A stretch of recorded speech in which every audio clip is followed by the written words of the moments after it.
नमस्कार विद्यार्थी मित्रांनो, मी शंकरपुरी सर्वांचं स्वागत करतो आपल्या युट्यूब चॅनलला। विद्यार्थी मित्रांनो, जर तुम्ही न्यायालय भरतीची तयारी करत असाल तर नक्कीच आता आपली परीक्षा जी आहे ती 26 एप्रिल पासून सुरू होणार आहे। तर विद्यार्थी मित्रांनो, नेमकं आपण कशा पद्धतीनं आपल्या परीक्षेला बघितलं पाहिजे हे आपल्याला समजते फक्त आणि फक्त दोनच गोष्टीवरून। एक गोष्ट आहे ती म्हणजे PYQ ची, आणि त्याच्या आधी एक गोष्ट महत्त्वाची आहे ती म्हणजे सिलेबसची। आता सिलेबस सगळ्यांना माहिती आहे, अभ्यास पण भरपूर झालेला आहे। आता PYQ कशा पद्धतीचे आहेत ह्याच्यावरती आपण थोडंसं डिस्कस करूयात। तर बघा मित्रांनो, पहिला प्रश्न तुमच्या समोर आहे आणि पहिला प्रश्न आहे बघा, एका कुटुंबातील 3 मुलांचे एकूण वय 27 वर्ष आहे। 3 वर्षांनी त्यांच्या वयाची एकूण बेरीज किती असेल, अशा पद्धतीचा एक साधा सिंपल क्वेश्चन आहे आणि तुमच्या समोर हे 4 ऑप्शन आहेत। या प्रश्नाचं उत्तर तुम्हाला द्यायचं आहे। बघा मित्रांनो, जर एका कुटुंबातील 3 मुलांचे एकूण वय 27 वर्ष आहे, 3 वर्षानंतर त्यांच्या वयाची एकूण बेरीज किती? तर बघा मित्रांनो, सपोज ए, बी आणि सी ह्या पद्धतीचे समजा 3 व्यक्ती त्या कुटुंबात असतील, तर ऑलरेडी त्यांचं वय 27 वर्ष आहे। अजून 3 वर्षानंतर त्यांचं वय किती असेल, तर प्रत्येक व्यक्ती हा 3-3 वर्षांनी वाढणार आहे। म्हणजे 3 वर्ष ए वाढेल, 3 वर्ष बी वाढेल आणि 3 वर्षांनी कोण वाढणार आहे, तर सी वाढणार आहे। अशा पद्धतीने सर्वांची जर आपण बेरीज केली तर 9 वर्षांनी तिघ पण वाढतील। याचाच अर्थ 27 मध्ये जर आपण 9 ऍड केलं तर 27 + 9 जर आपण केलं तर उत्तर आपलं 36 येईल आणि ऑप्शन नंबर आपलं 2 ह्या प्रश्नाचं उत्तर असणार आहे। ओके मित्रांनो, आता याच्यासोबतच आपल्याला एक अजून बेसिक गोष्ट लक्षात घ्यायची आहे। आता बघा, ही बेरीज झालेली आहे 27 आणि 9 ह्या दोन्ही संख्या जर विषम असतील, बघा मित्रांनो, 27 ही देखील एक संख्या विषम आहे, 9 ही देखील एक संख्या विषम आहे। विषम विषम संख्यांची बेरीज जर आपण केली तर नक्कीच समसंख्या येते। म्हणजेच ऑप्शन नंबर 3 आणि 4 हे संपून जातात, उरतात दोनच ऑप्शन। मग 2 पैकी एक तुमचं उत्तर। अशाही पद्धतीने तुम्ही लॉजिक डेव्हलप करू शकतात। ओके मित्रांनो, चला तर जाऊयात आपण पुढच्या प्रश्नाकडे। पुढील प्रश्न आहे तुमच्या समोर। ओके, बघा मित्रांनो, पुढचा प्रश्न आहे, जेसीने 2 आठवडे दररोज 12 लॅप्स धावल्या, तिने एकूण किती लॅप्स धावल्या? अशा पद्धतीचा प्रश्न आणि त्याच्या समोरचे हे तुमचे ऑप्शन आहे। तर बघा मित्रांनो, ह्या प्रश्नाला कसं टॅकल करायचं आहे आपण, तर बघा या ठिकाणी दिलेला आहे आपल्याला 2 आठवडे। 2 आठवड्याचा अर्थ होतो 14 दिवस। बघा 14 दिवस का होते, तर 7 दिवस एका आठवड्याचे, 2 आठवड्याचे 14 दिवस ह्या पद्धतीने आपण कन्सिडर केलं तर पुढे बघा, दररोज 12 लॅप्स म्हणजे 12 गुणिले जर 14 केलं तर आपल्याला त्या प्रश्नाचं उत्तर मिळून जाते, हे की नाही। मग बघा, 4 आणि 2 चा जर आपण गुणाकार केला तर एकक स्थानी 8 येईल आणि 8 फक्त एकाच ऑप्शन मध्ये, म्हणून ह्या प्रश्नाचं उत्तर काय असणार आहे, ऑप्शन नंबर 2 असणार आहे। किंवा 12 आणि 14 चा गुणाकार बघा आपण करून बघूयात। 14 दोन्ही 28, हातचे आले 2, 14 एक 14 आणि 2 16, ह्या पद्धतीने ह्या संख्यांचा गुणाकार। याच्यानंतर अजून एक गोष्ट तुम्हाला महत्त्वाची सांगतो मित्रांनो, ह्या प्रश्नाच्या बाबतीमध्ये 2 समसंख्यांचा, परंतु 2 समसंख्या कोणत्या असल्या पाहिजे, त्या दोन्ही संख्या जर क्रमवार असतील आणि त्या क्रमवार समसंख्या असतील तर ह्यांचा गुणाकार करत असताना त्याच्यामध्ये असलेली जी संख्या असते, त्या ठिकाणी 13 आहे, ह्या संख्येचा जर आपण वर्ग केला तर वर्गातून 1 वजा जर केलं तर त्या संख्येचा आपल्याला गुणाकार मिळतो। म्हणून ह्या प्रश्नाचं उत्तर असणार आहे ऑप्शन नंबर 2। ह्या पद्धतीने आपल्याला लक्षात ठेवायचं आहे। ओके, चला तर आपण आता पुढे जाऊयात।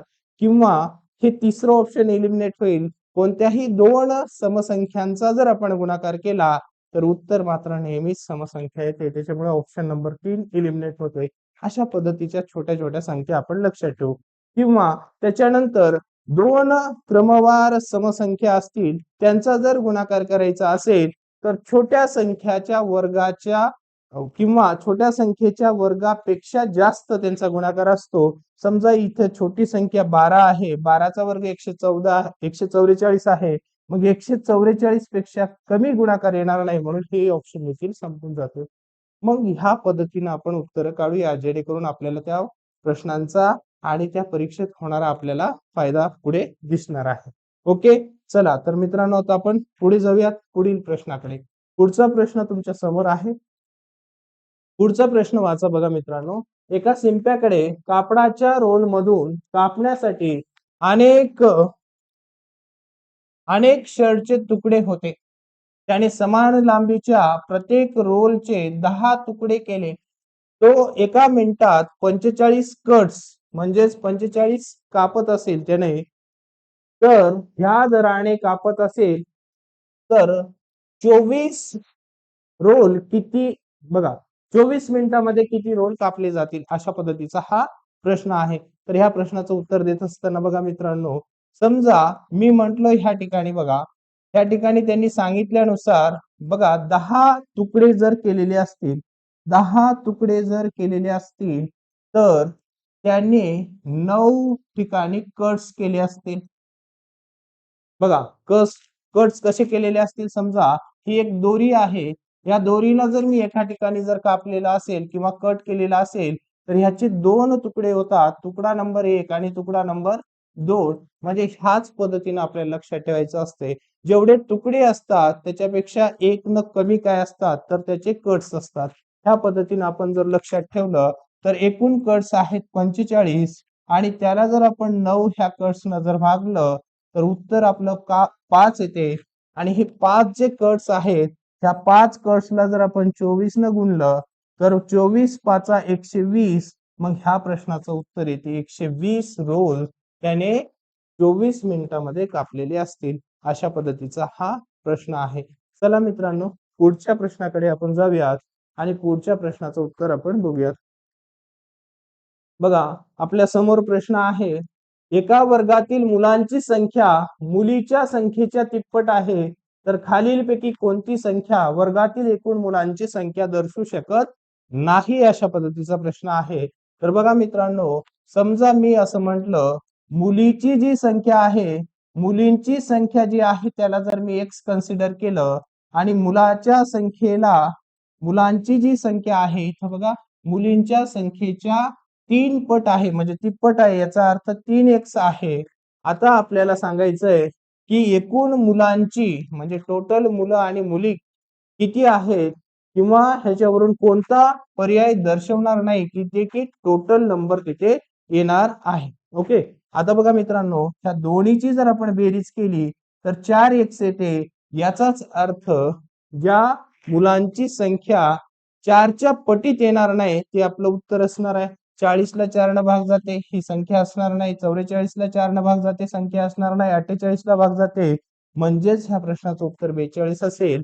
कारण 4 न 42 ला भाग जात नाही, म्हणून ह्या प्रश्नाचं उत्तर हे आहे. ओके, तर हा देखील प्रश्न जिल्हा न्यायालय भरतीला विचारण्यात आलेला आहे, सॉरी हायकोर्ट भरतीला विचारण्यात आलेला आहे. सो पुढच्या प्रश्नाकडे आपण जाऊयात. ओके, हा प्रश्न थोडा संदिग्ध आहे, परंतु आपण त्या प्रश्नाला ऑप्शन वरून त्या प्रश्नाचं आपण उत्तर काढूयात. बघा मित्रांनो, ज्या संख्येला 13 वेळा जोडल्यास 112 मिळतं. बघा एक संख्या आहे, समजा मी 8 डायरेक्ट उत्तर घेतो आणि सांगतो त्याबद्दल. समजा 8 ही संख्या जर घेतली आणि त्याला जर मी 13 वेळेस जर ऍड केलं तर काय उत्तर भेटते बघा. 13 आठी 104, 104 भेटतं. आता 8 न जर आपण 13 ला गुणलं तर 104. आता 8 पेक्षा मोठी कोणतीच संख्या नाही, म्हणजे 8 पेक्षा वेगळं उत्तर आपल्याला भेटणार नाही. ह्यांच्या दृष्टिकोनातून ह्या 8 ला त्यांनी 13 वेळेस ऍड करून पुन्हा एकदा त्याच संख्येला, ज्यांनी इथं विचारलंय ज्या संख्येला म्हणजे 8 लाच त्यांनी जर ऍड केलं तर उत्तर त्यांचं 112 मिळतं. म्हणून ह्या प्रश्नाचं उत्तर ऑप्शन नंबर 4 आहे. हे मागच्या वर्षी आलेल्या प्रश्नाचं उत्तर. ओके, चला पुढे जाऊयात आणि पुढचा प्रश्न आपण सॉल्व्ह करूयात. बघा मित्रांनो, पुढचा प्रश्न कशा स्वरूपाचा आहे. या ठिकाणी बघा, कॅप्टन आणि सैनिकांचा मिळून, कॅप्टन आणि सैनिकांचा मिळून 1200 जणांचा एक गट एका ट्रेन मध्ये प्रवास करत आहे. प्रत्येक 15, बघा हा शब्द खूप महत्वाचा आहे, प्रत्येक 15 सैनिकामागे एक कॅप्टन आहे, तर त्या गटातील कॅप्टनची संख्या किती आहे, अशा पद्धतीचा हा प्रश्न आहे आणि या प्रश्नाचं उत्तर आपल्याला द्यायचं आहे. तर बघा मित्रांनो, ह्या प्रश्नाचं उत्तर देत असताना आपल्याला वेगवेगळे ऑप्शन दिसत आहेत. तर बघा, तुम्ही जर डायरेक्ट असं केलात 1200 भागिले जर 15 केलात तर तुमचं उत्तर मात्र चुकणार आहे. 15 28 84 तुम्ही डायरेक्ट जर क्लिक केलात 80 उत्तर येईल, पण ऍक्च्युअल मध्ये ह्या प्रश्नाचं उत्तर 80 नसणार आहे. तर हे प्रश्न तुम्हाला लक्षात घ्यायचं आहे. तर ह्या प्रश्नाचं उत्तर कसं येते, तर बघा मित्रांनो, 15 सैनिक असतील तर त्यांच्या मागे एक कोण असणार आहे, तर कॅप्टन असणार आहे. अशा पद्धतीने जर आपण विचार केला तर एकूण 16 लोकांची एक टीम आपल्याला त्या ठिकाणी दिसते. म्हणून त्या प्रश्नाचं उत्तर आपल्याला प्रॉपर लक्षात घ्यायचं आहे. मग बघा मित्रांनो, 1200 ला जर आपण 16 न भागितलं तर आपलं उत्तर 75 येईल. बघा, 16 16 7 12 दिवशे 8 उरले, 16 5 80, म्हणजे हा प्रश्नाचं उत्तर ऑप्शन नंबर 3 असेल. 75 हे त्या प्रश्नाचं उत्तर असणार आहे. एवढे साधे सिंपल क्वेश्चन होते, परंतु तिथं गेल्यानंतर मात्र नक्कीच एक कॅप्टन जो आहे त्याला विसरून तुम्ही 80 उत्तर देता आणि बऱ्याच जणांची सिली मिस्टेक त्या ठिकाणी झालेली आपण मागच्या वर्षी पाहिलेली आहे.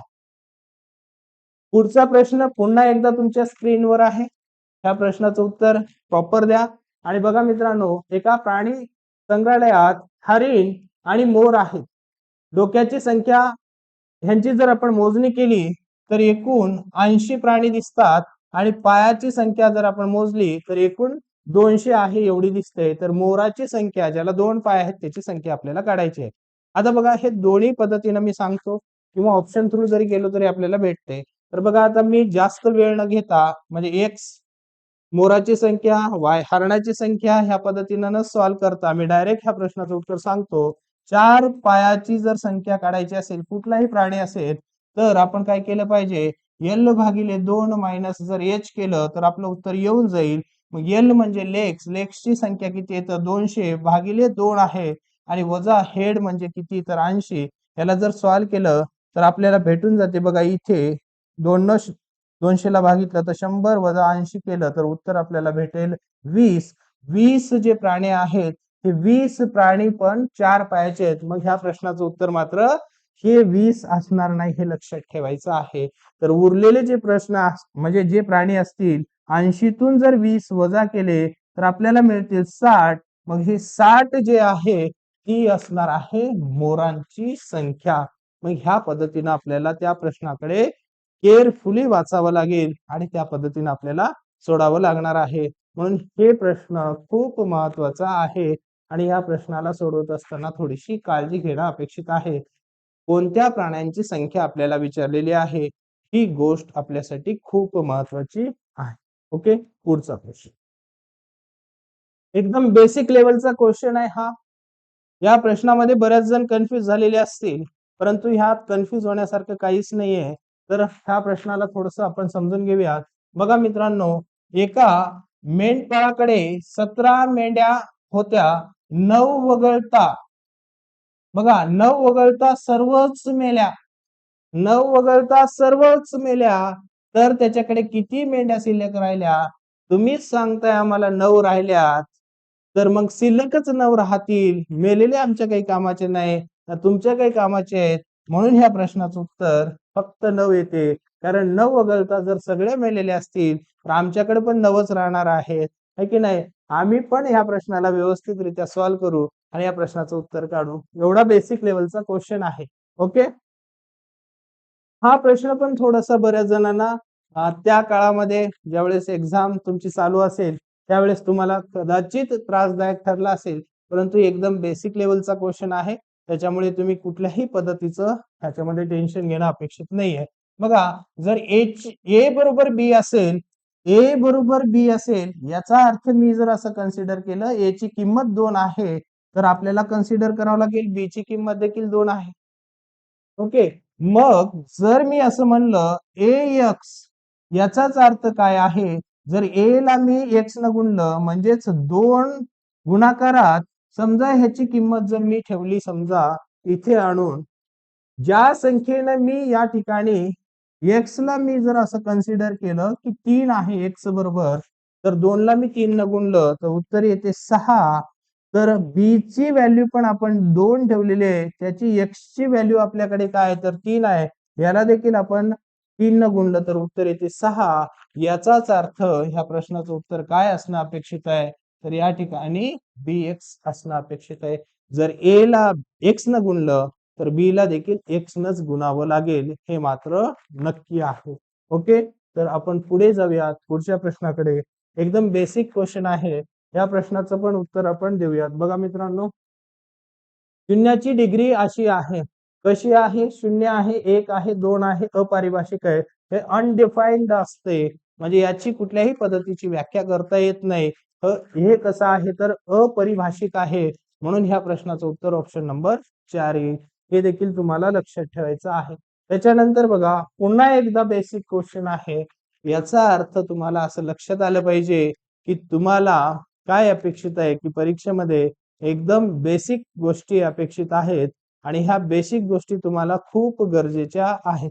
ओके मित्रांनो, तर तुम्ही कुठल्याही पद्धतीचं टेन्शन घेऊ नका. ओके, तर 17 हे 29 पेक्षा लहान आहेत, म्हणजे 17 जे मोठं तोंड आहे ते 29 कडे असेल, म्हणून ऑप्शन नंबर 1 ह्या प्रश्नाचं उत्तर असणार आहे. पुढे बघा, हा प्रश्न तुम्ही थोडासा सोडवा, या प्रश्नाचं उत्तर मी लगेच सांग. यस.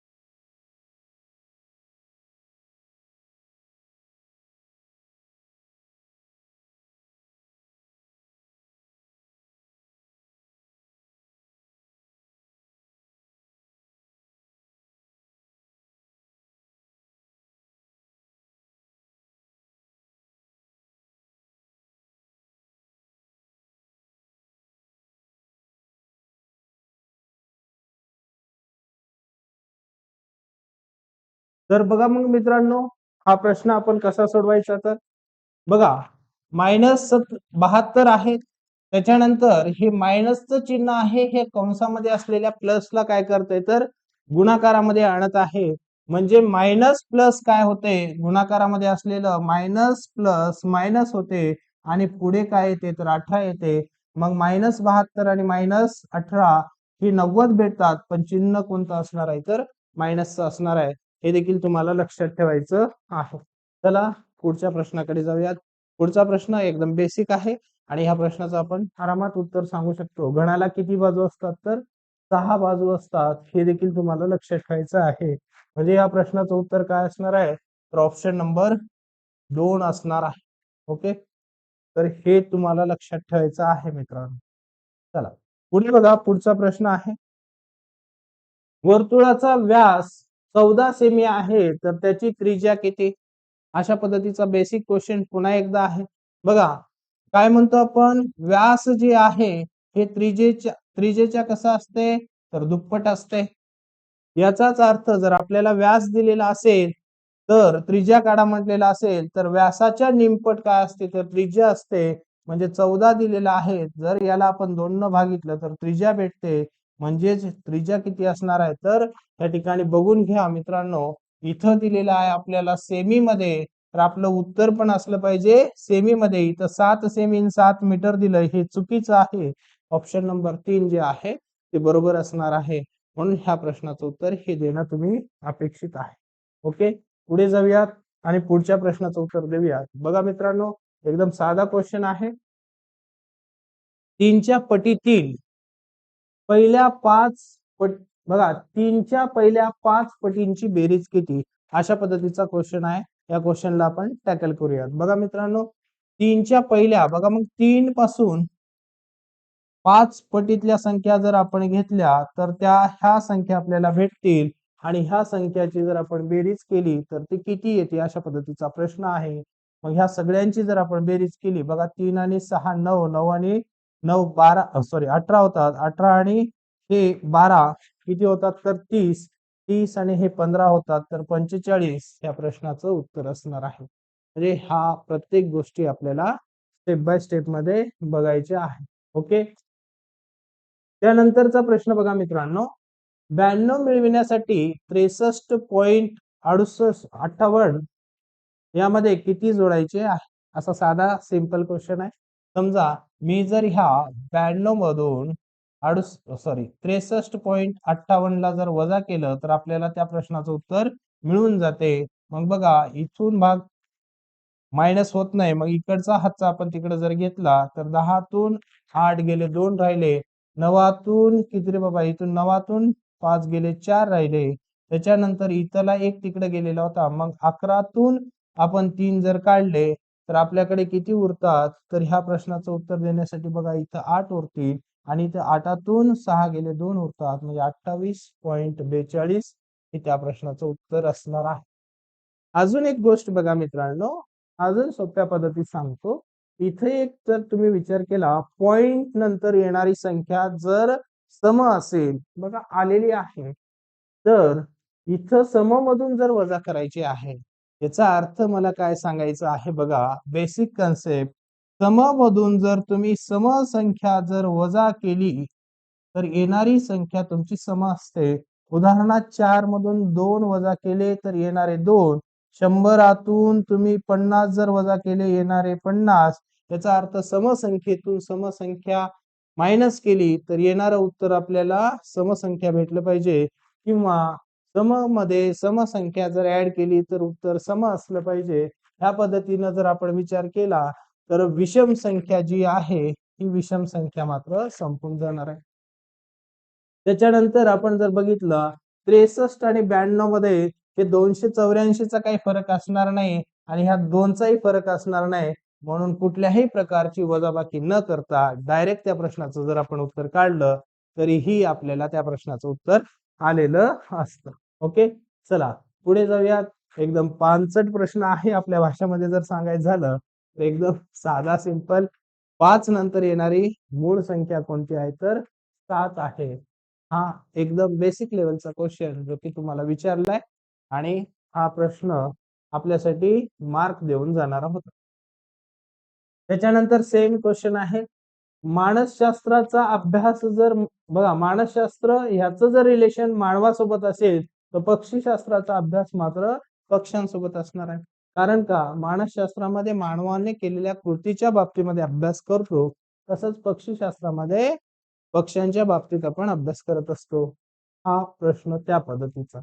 त्याच्यानंतरचा प्रश्न बघा एकदम बेसिक आहे, तो देखील आपण प्रश्न सॉल्व्ह करूयात. बघा मग ई नंतर एफ आलेला आहे, तशाच पद्धतीनं यम नंतर एन यायला पाहिजे. बघा जिथं जिथं एन नाहीये तिथं तिथले ऑप्शन एलिमिनेट होतील. त्याच्यानंतर बघा मित्रांनो, जी नंतर एच येते, म्हणजे ओ नंतर काय येणार आहे, पी येणार आहे. एन आणि एन नंतर पी यायला पाहिजे, इथं आर आलंय, म्हणजे ऑप्शन नंबर 2 असणार आहे. पुढे काय करायची आपल्याला गरज नाहीये, कारण जितकं विचारलंय तेवढं आपण सॉल्व्ह करून जर पुढे गेलो तर नक्कीच आपला वेळ वाचणार आहे. ओके, पुढे बघा, पुढचा प्रश्न आपल्याला त्यांनी विचारलेला आहे आणि या प्रश्नाचं उत्तर आपल्याला द्यायचं आहे. ओके, 147 ची कोडिंग जर त्यांनी 741 सोबत केलेली असेल तर 869 ला काय असणार आहे? तर बघा हेच नंबर, फर्स्ट नंबर झालाय लास्ट, मिडलचा नंबर मिडलला आहे आणि लास्ट झालाय फर्स्ट. मग बघा लास्ट होणार फर्स्ट, मिडलचा मिडलला असेल आणि फर्स्ट होईल 8, म्हणजे 968 हे त्या प्रश्नाचं उत्तर असेल, ऑप्शन नंबर 2. ह्या पद्धतीनं आपण ह्या प्रश्नाचे उत्तर काढत आहोत. बघा पुढचा प्रश्न. हा प्रश्न बघा थोडासा विचारात जर तुम्ही घेतला तर नक्कीच ह्या प्रश्नाचं उत्तर तुम्हाला प्रॉपर काढता येईल. कशा पद्धतीने काढता येईल बघा मित्रांनो, दिलेल्या पर्यायातून विषम शोधायचंय, म्हणजे ऑड मॅन आउट सारखा हा क्वेश्चन आहे. ओके, तर बघा त्यामध्ये 4 ऑप्शन आहेत. एक वनस्पती आहे, ती औषधी वनस्पती, नंतर फूल आहे, नंतर झाड आहे, नंतर झुडूप आहे. याच्यातून कोणतं आपलं उत्तर असणं अपेक्षित आहे? तर या प्रश्नाचं उत्तर असणार आहे फूल. का बरं असेल तर बघा, हे जे 3 ऑप्शन आहेत, औषधी वनस्पती आहे किंवा झाड आहे किंवा झुडूप आहे, हे वनस्पतीचे प्रकार आहेत किंवा झाडाचे प्रकार आहेत, पण फूल जे आहे हे त्या झाडांपासून मिळालेलं काय आहे, तर हे प्रोडक्ट आहे. म्हणून त्या प्रश्नाचं उत्तर ऑप्शन नंबर 2 येते. हे देखील तुम्हाला लक्षात ठेवायचं आहे. ओके, पुढे जाऊयात. पुढचा प्रश्न पण आपण सॉल्व्ह करूयात मित्रांनो. बघा, मग दिलेल्या पर्यायातून विषम अक्षरांची जोडी शोधायची आहे. म्हणजे 4 ऑप्शन आहे, त्या 4 ऑप्शन पैकी कोणतं एक चुकीचं आहे हे आपल्याला शोधायचं. बघा, मग JKLM म्हणजे कंटिन्यू सिरीज आहे, कुठल्याही प्रकारचं गॅप नाही आहे किंवा मागे आलेले नाही आहेत, सरळ सरळ पुढे चाललेले आहेत. त्याच्यानंतर NOPQ हे पण करेक्ट आहे. RSTU हे पण करेक्ट आहे, म्हणजे डायरेक्ट ऑप्शन नंबर 4 असेल. बघा, VWX इथं Y असणं अपेक्षित होतं, त्यांनी दिलंय Z, म्हणून ऑप्शन नंबर 4 असणार आहे, जे की इनकरेक्ट असेल. ओके, पुढे जाऊयात पुढच्या प्रश्नासोबत. बघा, फार इंटरेस्टिंग क्वेश्चन आहे आणि एकदम बेसिक क्वेश्चन आहे. फारसं काही याच्यामध्ये अवघड आहे असं मला तरी वाटत नाही, तुम्हाला पण वाटणार नाही. बघा मित्रांनो, 3चा अर्थ त्यांनी दिलेला आहे 12, तर 2चा अर्थ काय असेल? बघा, 3च्या 4 पटीत 12 असतील, तर 2च्या 4 पटीत 8 असतील, आणि 8 ऑप्शन मध्ये आहे, तर त्या प्रश्नाचं उत्तर 8 असणार आहे. ओके, चला तर पुढे जाऊयात पुढच्या प्रश्नाकडे. बघा मित्रांनो, विषम शब्द शोधायचा आहे. नेमकं याच्यामध्ये विषम काय आहे हे आपल्याला शोधायचं आहे. या ठिकाणी बघा, शहरांचे नाव आपल्याला दिलेले आहेत. शहरं कोणते आहेत, तर चेन्नई, हैदराबाद, पुणे आणि निजामाबाद. या पद्धतीने जर आपण थोडासा विचार केला, तर ह्याच्या मागे वेगळ्या पद्धतीची एक लॉजिक आहे. ही लॉजिक एक्झाम मध्ये कधी कधी आठवत नाही, तशा प्रकारची लॉजिक आहे. या प्रश्नाचं उत्तर येते चेन्नई. का बरं चेन्नई येते ह्या प्रश्नाचं उत्तर? तर फक्त समुद्र किनारा, काय रे बाबा, समुद्र किनारा असणारा एकमेव किंवा असणार एकमेव शहर या ठिकाणी आपल्याला दिलेलं आहे, म्हणून चेन्नई हे त्या प्रश्नाचं उत्तर असणार आहे. बाकी हैदराबाद, पुणे आणि निजामाबादला मात्र नद्या आहेत, त्या नद्याच्या काठी असलेले हे शहर आहे, पण तिथे समुद्र किनारा नाहीये. चेन्नईला मात्र समुद्र किनारा आहे. त्या पद्धतीने ह्या प्रश्नाचं उत्तर चेन्नई असणार आहे. ओके, नेक्स्ट क्वेश्चन कडे जाऊयात. बघा, एकदम बेसिकचा क्वेश्चन आहे. रोमन संख्यामधील 39 ही संख्या शोधा, अशा पद्धतीचा जो प्रश्न आहे. त्याच्यामध्ये बघा, मग 39 म्हणजे एक्स एक्स एक्स त्याच्यानंतर 9 असले पाहिजे, म्हणजे IX असलं पाहिजे, जे की ऑप्शन नंबर 1 मध्ये आहे, आणि 1 ह्या प्रश्नाचं उत्तर असणार आहे. 1 या प्रश्नाचं उत्तर आहे. ठीक आहे, पुढे बघा मग मित्रांनो, दिलेल्या पर्यायामधून विषम जोडी आपल्याला पुन्हा एकदा शोधायचे. बघा, मग ती शोधूयात आपण. 85, 136, 34, 85, 102, 152, 63 आणि 162. मला जर हे नंबर पाहिले आणि माझ्या डोक्यात जर नक्कीच पाडे असतील, तर नक्कीच आपल्याला या प्रश्नाचं उत्तर येऊन जातील. हे सगळे जे ऑप्शन आहेत, ह्या ऑप्शन मध्ये 17ने भाग जाणाऱ्या सगळ्या संख्या आहेत, म्हणजे 17च्या पाड्यातील आहेत.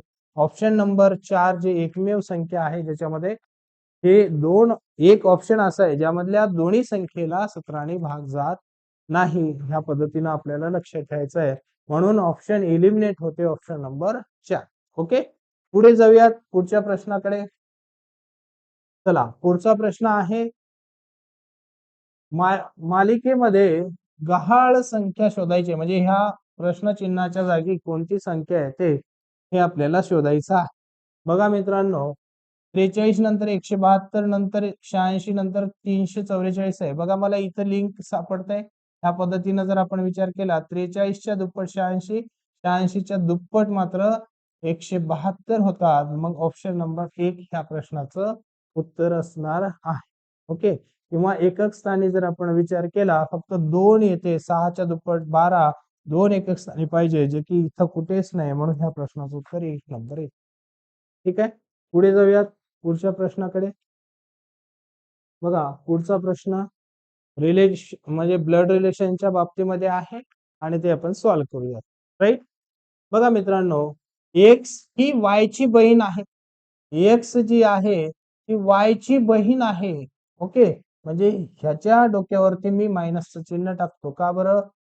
जर पुरुष असेल तर मी प्लस कन्सिडर करतो, आणि जर महिला असेल तर त्या ठिकाणी मायनस कन्सिडर करतो. आता एक्स ही वाय ची बहीण आहे म्हणजे एक्स ही महिला झाली. वायच्या बाबतीत बघूयात आपण. तर बघा पुढे वाय चा विवाह झेडशी झालाय. वाय चा विवाह जे आहे झेडशी झालाय.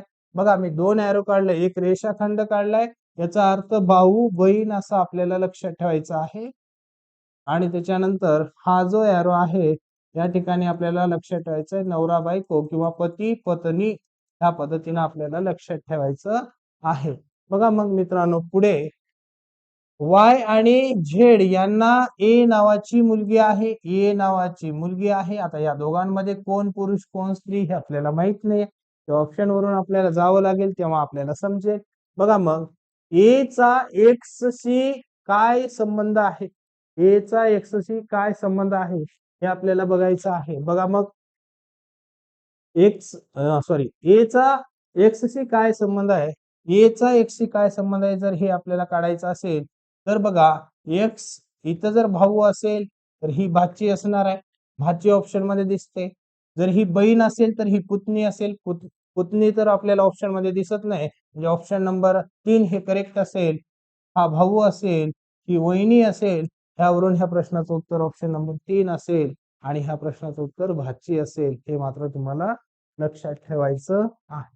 ओके पुढचा प्रश्न एकदम साधा प्रश्न आहे. पॉइंट दशांश अपूर्णांकाच्या बाबतीमध्ये आहे आणि हा प्रश्न तुम्हाला सोडवायचा आहे. बघा मित्रांनो हा प्रश्न सोडवत असताना थोडीशी काळजी घ्या. तुमचा दशांश मात्र या ठिकाणी चुकला नाही पाहिजे है की नाही. तर बघा 100 बघा मित्रांनो 156.1 आहे. 156.1 गुणिले जर आपण 100 केलं तर हा एक दशांश उडेल आणि एक शून्य इथून उडेल म्हणजे 1561 वरती एक शून्य येईल म्हणजे ऑप्शन नंबर 3 ह्या प्रश्नाचं उत्तर असणार आहे. ओके एकदम बेसिक क्वेश्चन आहे. फक्त पॉइंट व्यवस्थित घ्या. डायरेक्ट उत्तर तुम्ही सोडवू शकता है की नाही. आता 100 न गुणायचं असेल तर त्याच संख्या येणं अपेक्षित आहे. 1761 हे कसल्याही प्रकारचं उत्तर येणार नाहीये. त्याच्यानंतरचा प्रश्न बघा मित्रांनो दिलेल्या पर्यायामधून संबंधित शब्दांच्या अक्षरांचा वापर करून तयार करता येणार नाही असा शब्द निवडायचा आहे. कोणता आपल्याला शब्द तयार करता येणार नाही ते आपल्याला शोधायचं आहे. बघा मग CHRONOLOGICAL आपल्याला हे जे शब्द आहे ते खाली असले पाहिजे. सी दिसतंय हे बघा इथं सी आहे. ए पण दिसतंय एल पण दिसतंय म्हणजे हे असणार आहे. त्याच्यानंतर बघा एल आताच पहिला आहे. ओ पण आहे जी पण आहे आय आहे सी आहे हे पण असणार आहे. बघा मग सी आहे ए आहे एल पण आहे आय पण आहे सी पण आहे हे पण असणार आहे म्हणजे हे नसेल कारण याच्यामध्ये जर पुढे पाहिलं वाय आपल्याला कुठेच दिसत नाही म्हणून ह्या प्रश्नाचं उत्तर ऑप्शन नंबर 4 असणार आहे. ओके मित्रांनो पुढे जाऊयात पुढील प्रश्नाकडे. पुढचा प्रश्न आपल्याला दिलेला आहे आणि हा प्रश्न तुम्ही सोडवा नंतर मी सोडव. बघा जर पी चा अर्थ इथे भागिले होते क्यू चा अर्थ गुणिले होते आर चा अर्थ प्लस होते आणि एस चा अर्थ मायनस होते तर 18Q 12P 4R 5S आणि 6 याची किंमत किती असेल आपल्याला काढायचं आहे. इथं 18 Q ची किंमत किती आहे. Q चा अर्थ काय तर गुणिले आहे इथं घ्यायचं 12 P बरोबर आपल्याला दिलेला आहे त्यांनी भागिले इथं 4 येणार. R म्हणजे प्लस आहे प्लस 5 येणार आणि S म्हणजे -6 आहे. हे आपल्याला फक्त सॉल्व्ह करायचं आहे. बघा मग पहिले आपण भागाकार करूया. जर यानं 12 ला भागितलं तर 3 येते. नंतर काय करायचं गुणाकार 18 त्रिक 54 अधिक 5 वजाचे 6 इथून जर आपण बघितलं तर एक संख्या बघा +5 आणि -6 ह्यांचा जर आपण विचार केला तर -1 भेटते. 54 मधून 1 वजा जर केलं तर उत्तर आपल्याला 53 भेटते जे की ऑप्शन नंबर 2 मध्ये आपल्याला दिसेल. हे का नाही मित्रांनो आपण पुढे जाऊया पुढील प्रश्नाकडे. ओके पुढचा प्रश्न कसा आहे तर बघा मित्रांनो जर 4 अधिक 3 बरोबर 25 असेल 8 अधिक 4 बरोबर 80 असेल तर 3+2 बरोबर किती असेल अशा पद्धतीचा हा प्रश्न आहे. बघा मग इथं थोडस मला लॉजिक आलं.